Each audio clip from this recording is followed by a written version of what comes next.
Talk about everything, play music in between. Tune in and enjoy Chad's underground scene.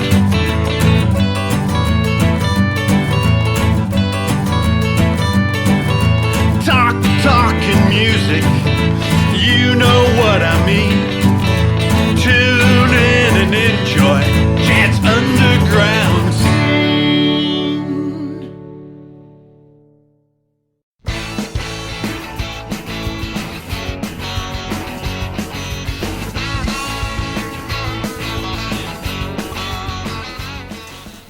Welcome to Chad's Underground Scene with my special guest, Chuck Foster.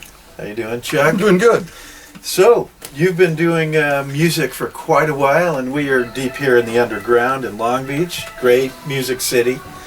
Tell us a little bit about Long Beach. Tell us a little bit about yourself. Well, Long Beach is a reggae town, you know, and I'm a reggae guy. So I've been playing reggae on the radio. It first started in about '82. And I've had this show called Reggae Central on KPFK for the last 25 years, 90.7 FM in LA, a 3-hour show from 2 to 5 every Sunday afternoon. Nice. And we have a few connections. One of the connections is Rex Bailey.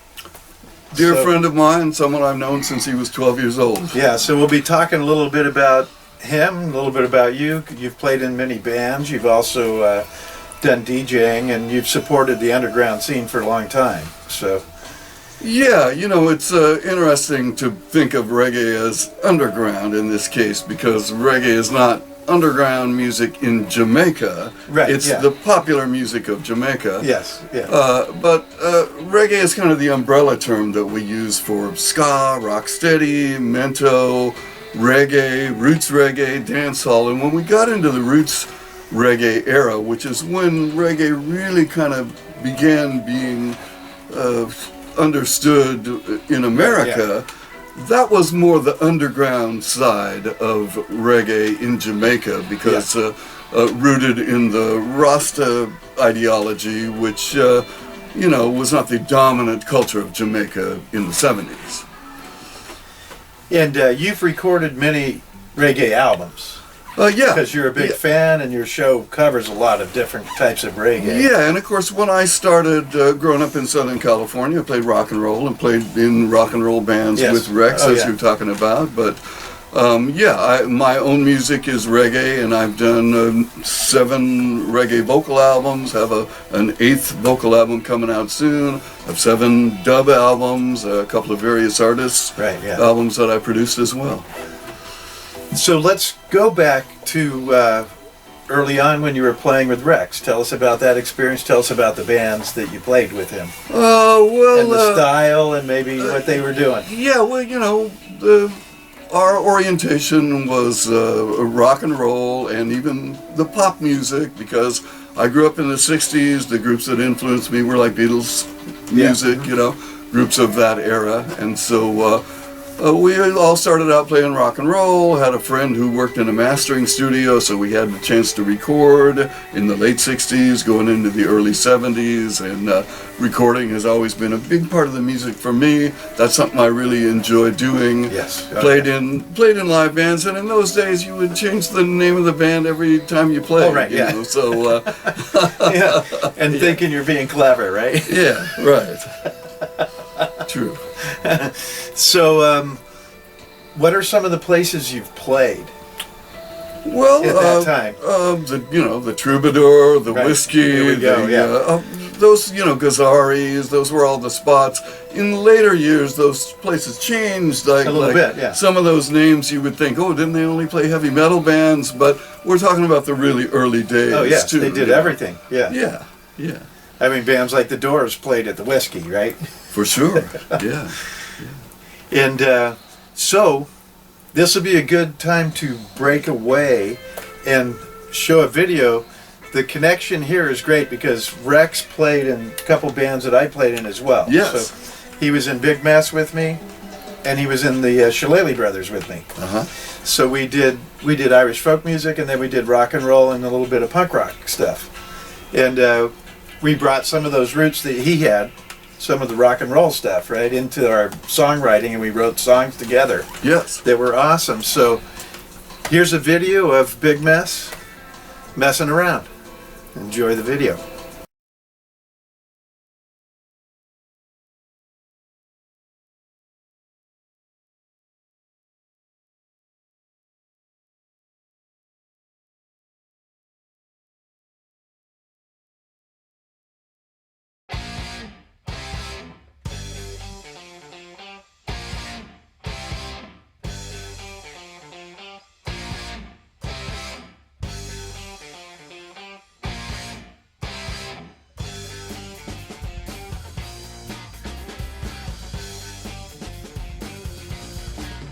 Well, the bald-headed lady was swimming in the pool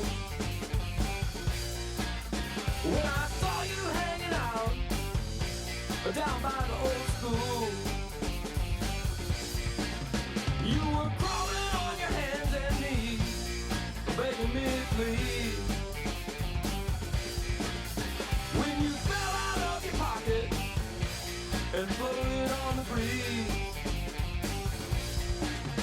you said, please, will you help me?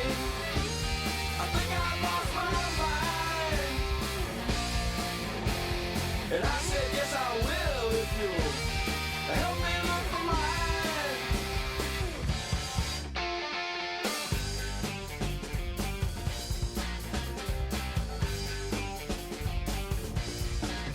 Well, the next thing that I knew, I was standing on the sun. When I heard a voice saying, you're not the only one. With your feet on fire, you were dancing like a fool. Like a fool. When I asked if you were alright, yeah, you were really cool. I said, if you know the answer, won't you please tell me so? 'Cause I got just one question and I really wanna know. Is it your dream or mine? Your dream or mine? Is it your dream or mine? Your dream or mine? Is it your dream or mine? Your dream or mine? Is it your dream or mine? Your dream or mine?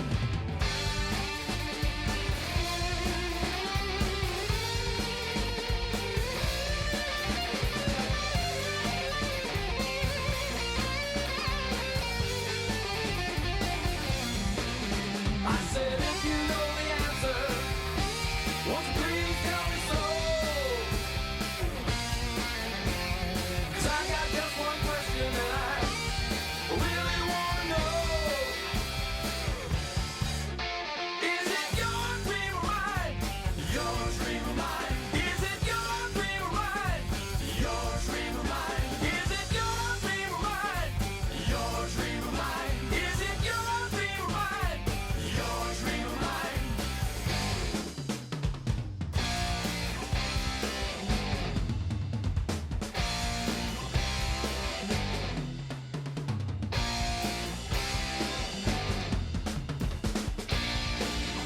Is it your dream or mine? Your dream or mine? Is it your dream or mine? Your dream or mine? Is it your dream or mine? Your dream or mine? Is it your dream or mine? Your dream or mine?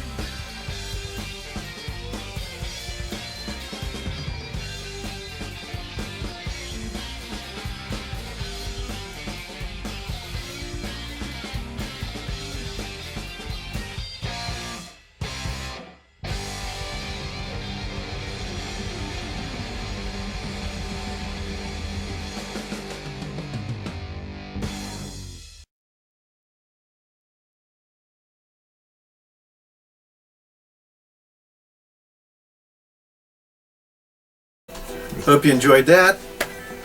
We're back, and let's talk a little bit, because you did some songwriting with Rex as well. So Oh yeah, Rex. Tell us about that We experience. literally wrote hundreds of songs and had got good recordings of maybe about 50 of them over Yeah. the period of time. You know, We did a single in 1978 as a group called Mr. Lizard.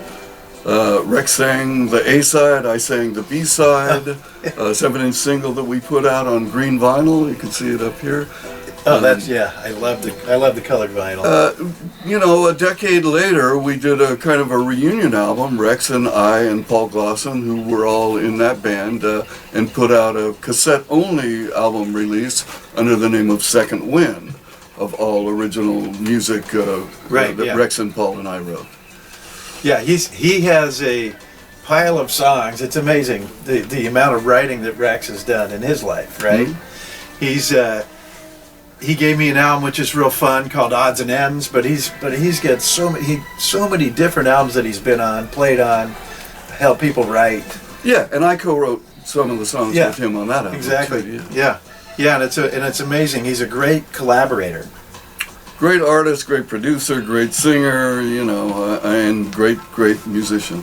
So give us some of the names that you used for you said you kept changing the name of the band. So give us some of the names. You know, can you remember? Not all of these bands necessarily fit together. There was a band called the Bouncers, for one thing, and at one point, I'm not remembering all the names. We also collaborated with a gentleman named John Larson on an album of The Means. And I did some writing on it. Rex did some work on it as well, you know. So yeah, they're just, you know, lots of groups going way back.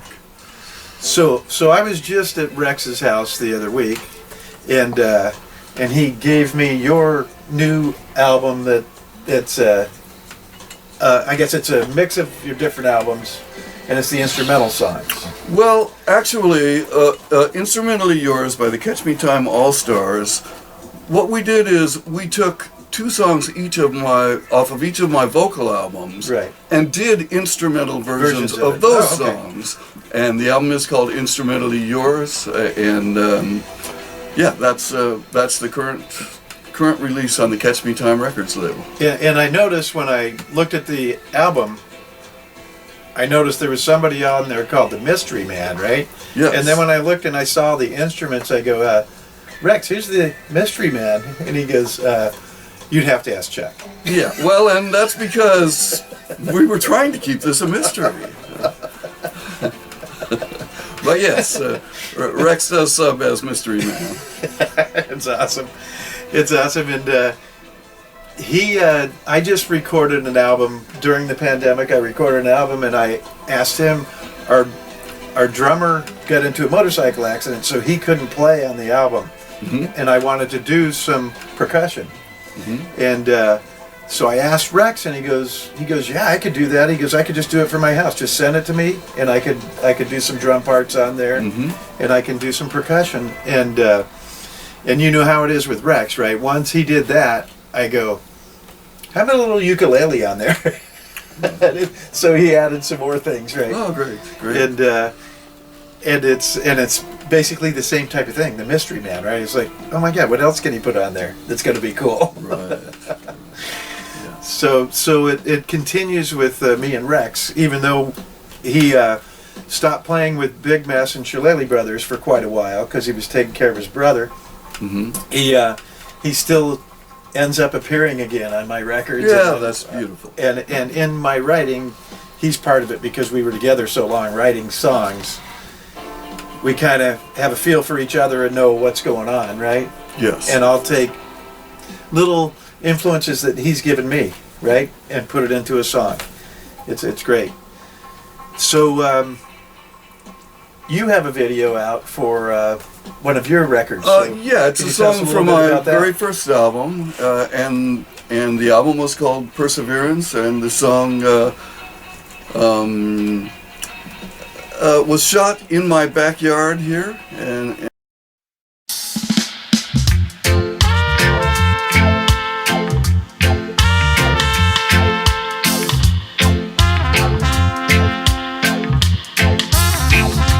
I'm trying to stay cool.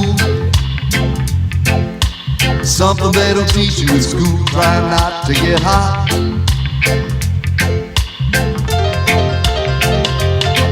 They don't know what you got, 'cause you're coming so hot. They may think you're a fool, 'cause they're trying to stay cool, trying to stay cool. Something they don't teach you in school, try not to get hot. Sun is burning so hot, the thermometer's caught at the top of the line, and you know that I'm trying to stay cool. Something they don't teach you in school, try not to get hot.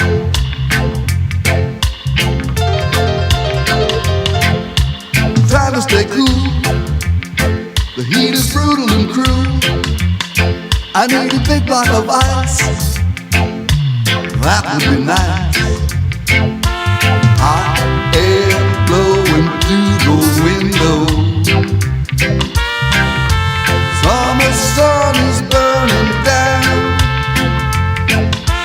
I ain't got no air conditioning, but I'm trying to stay cool. Stay cool. Keep it cool if you can.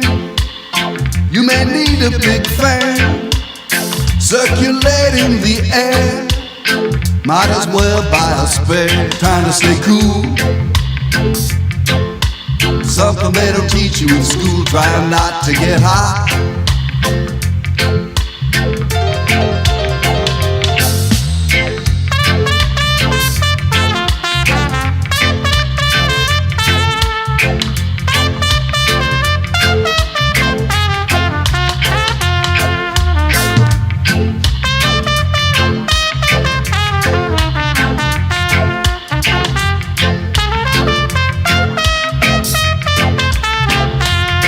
They don't know what you got, 'cause you're coming so hot. They may think you're a fool, 'cause you're trying to stay cool. I'm trying to stay cool. It's something they don't teach you in school, trying not to get hot.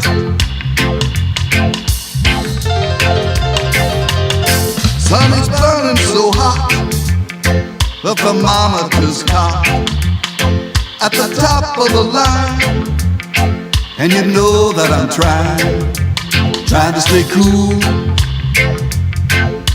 It's something they don't teach you in school, trying not to get hot. Trying to stay cool, trying to stay cool, stay cool.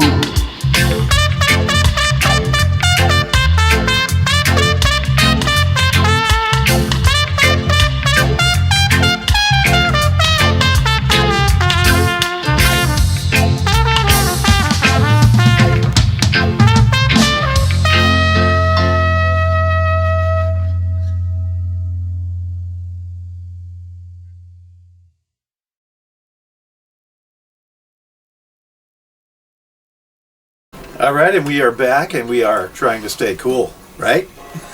Might as well. So tell us a little bit about your DJing and your influences for that, because you not only just play music, you talk about the history and you talk about things on there, right? Well, I love reggae music, and I've been involved in the music for a long time. And I started out as a fan buying 7-inch singles, which was the main format for Jamaican music back in the 70s, you know.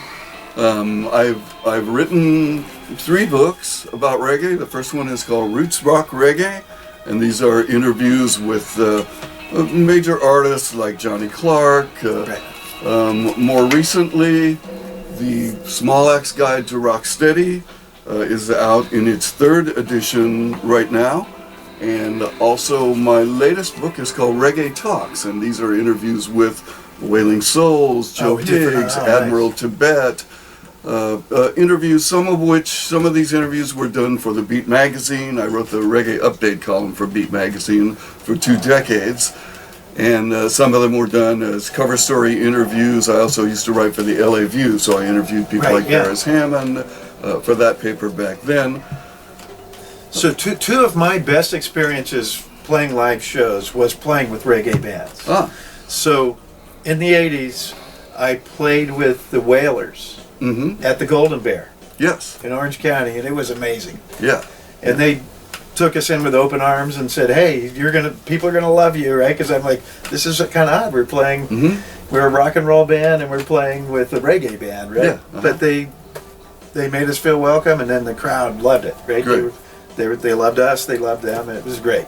Our Excellent. people that came to see us liked them because they're real rock and roll, man. They're not just playing Well, the soft Wailers music. had every kind of musical influence for sure. I mean, they would be holding that steady, Yeah. boom, and then go blah, blah, blah, like a jazz thing. You go, whoa, they could be doing that all through the entire Oh, yeah. show. Yeah, Yeah. but they're a very restrained band. And then another one was out in the valley, and it was kind of a peace and love festival with reggae bands and other bands, right? Mm-hmm. And the headliner of that was Steel Pulse. Hmm? And I'll tell you what, Steel Pulse is heavy. Oh yeah. They are heavy. When you're watching them, it's a heavy show, right? It's not just this soft thing and easy. We're just going to play and you're going to love these songs. They're playing some heavy stuff, heavy lyrics, heavy beats, and the guitar parts are intricate, right? They're really difficult. I'm looking, going, I thought reggae was easy. It's not. Yeah, well, and Steel Pulse is one of the bands that can reproduce their record sound live, so that when you see a live show by them, it sounds like the record, even if the members of the band have changed in the meantime. Right, Always yeah. a very professional show. Yeah. Now this was, I'm pretty sure everybody on that record, on those several record covers I looked at, was in the band. Mm-hmm. Yeah. At that time, it was in the 80s, right? 80s and 90s, right?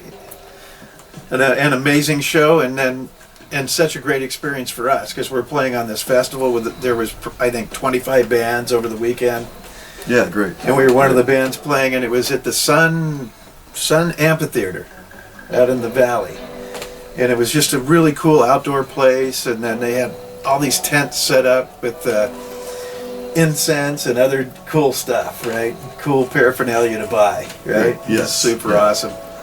Excellent. Excellent.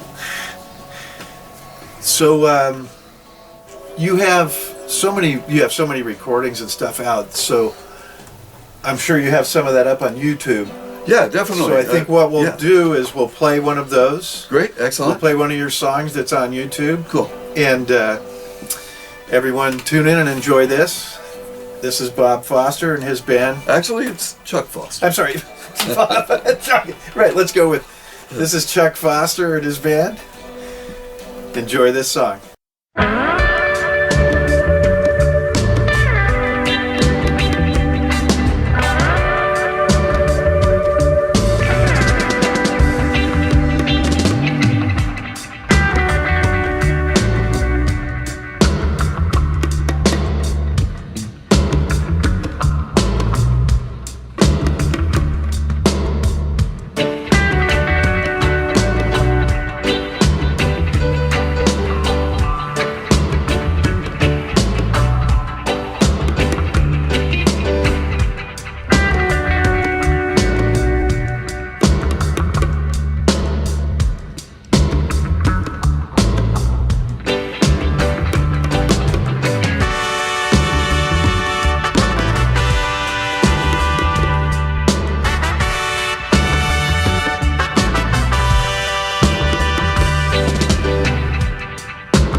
All right, we're back.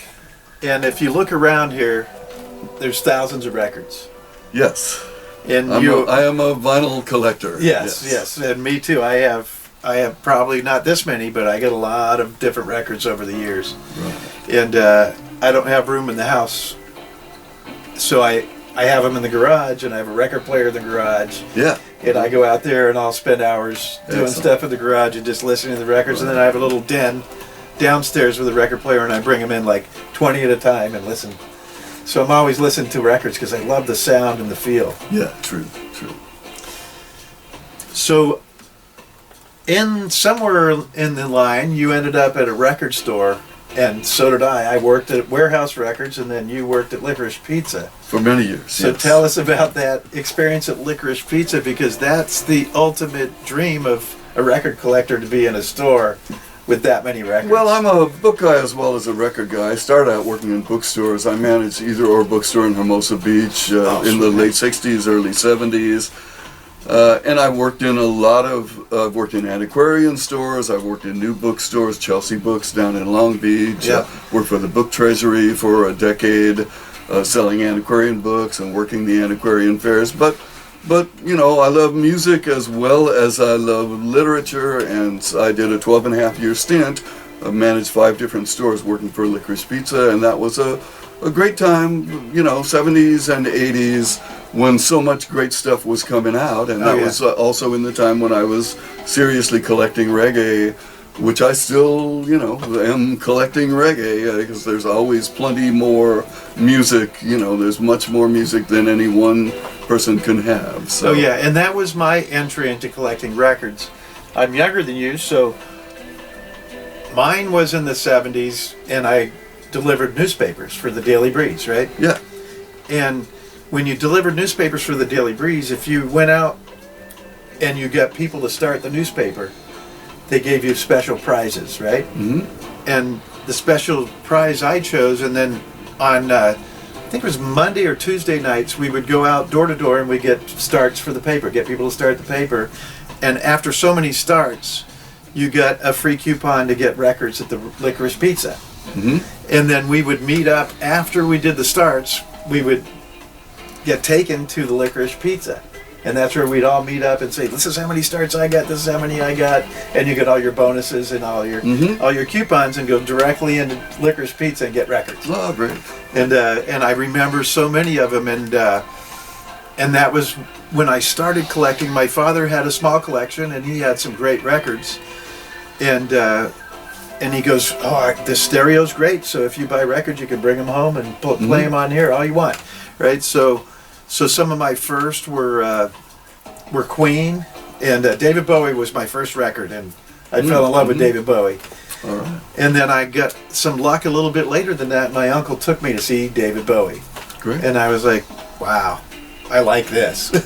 Yeah. Yeah. And Cat Stevens was another one I bought. Uh-huh. And then I started buying all the Cat Stevens records. Yeah. And I had a lot of good times at Licorice Pizza. Yeah. Yes. And you probably, even working there, could probably spend hours just flipping through the records, right? Well, you know, you worked in record stores. When you work in a record store, your taste gets more esoteric and eclectic. You're not buying the same top 30 albums that you're hearing over and over every day. So you delve into the blues, and you delve into, you know, jug band music, or find all these different areas. There's so much great music over time, you know. And that's where doing that is where I ended up finding Tom Jones. Mm-hmm. Right, and then I got a couple Tom Jones records, and then my introduction to that was a neighbor of mine. I hung out with quite a bit. He was special needs, and he would bring me into his room, and he'd say, "You got to listen to this record." And his favorite artist was Tom Jones, and he would put it on. He'd dress up in a nice suit, and he had a handkerchief in the pocket, and he would sing the Tom Jones song to me, and pull out the handkerchief and wipe his sweat like he was Tom Jones. It was awesome. Wow. And I was like, "This is so awesome." And then I started collecting the Tom Jones records, because he's a great artist, and live he's one of the best. Well, and of course, Chad, I first met you in the 80s when you came into a licorice pizza store I managed in Garden Grove with a record by your band Easter. Oh, with Easter, to leave right, it on yeah. consignment. Yes. So, Yeah, absolutely. Yeah, that was our first meeting, I think. yeah. And then several years later, I was hanging out with Rex, and we met up again, right? True. It's such a small world. I love it. It's a music world, yeah. The music world is, yeah. And same thing, I had the great joy, many of the early reggae bands I saw, I've since had the chance to have those artists on my show, or to have them in the studio playing on one of my records. Yeah, So, and that goes back to what you said with this green record, right? I love colored vinyl, and our record came out on blue vinyl, a special edition of it. Right. So there's a lot of them on black vinyl, but there's a limited edition they put out on blue vinyl. Yeah, and so we should show this. This Yeah, is the show the green, Mr. yeah. Lizard 7-inch single, which came out on green vinyl, and Rex sings a song called Sense of Me a Shake, which he and I wrote on the A side, and I sing the song Cargo Cult on the B side. It's so cool. And these are the best. The colored vinyl is And just fun. artwork by Bruce Litz, who recently called me on Reggae Central at KPFK.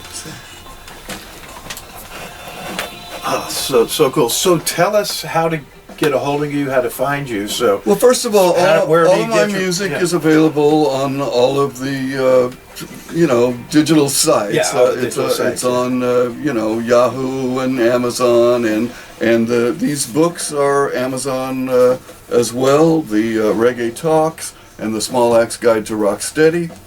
and just look for Chuck Foster. Chuck Foster, Yeah. and there's a lot of music up there on any of the digital platforms that you access. And then you're on the radio. How do we find your radio show? Every Sunday afternoon, 90.7 FM in LA. It's Reggae Central from 2 to 5 p.m. And you can also, it's also available online. So anywhere you are in the world, that's Pacific time, 2 p.m. on Sunday. Right, And yes. it's kpfk.org to listen to the show online. And it's access anytime during the week because we archive it for 2 weeks Right, each show. and KPFK is a great radio station. It's got a lot of good Yeah, stuff on there. True.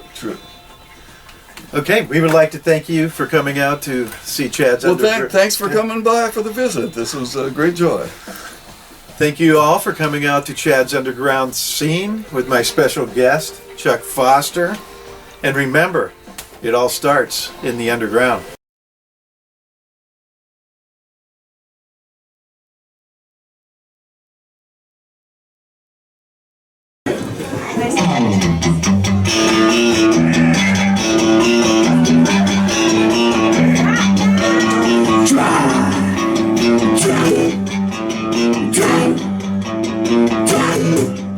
Oh, baby, showed up in a brand new Cadillac. Yes, me. My baby showed up in a brand new Cadillac. She said, Paul, see your daddy. She ain't never coming back. Baby, won't you hear my plea? Come on, sugar, but just to come on back to me. She said, Paul, see your daddy, Big Daddy. Hey.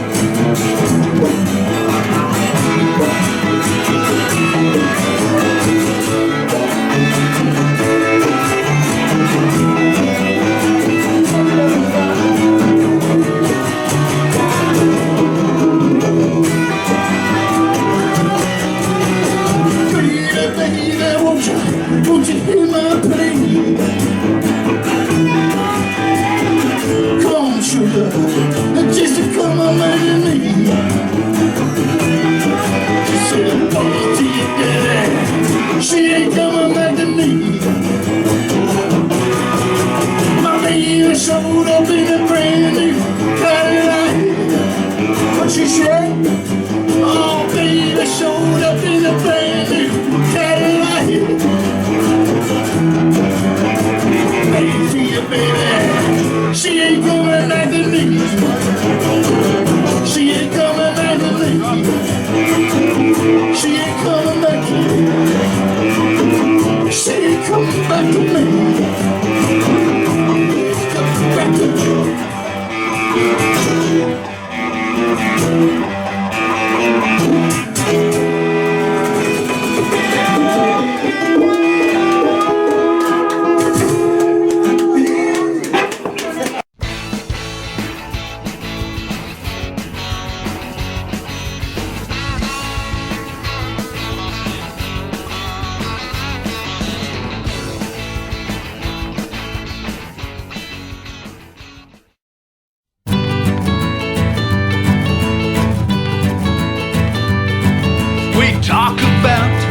everything.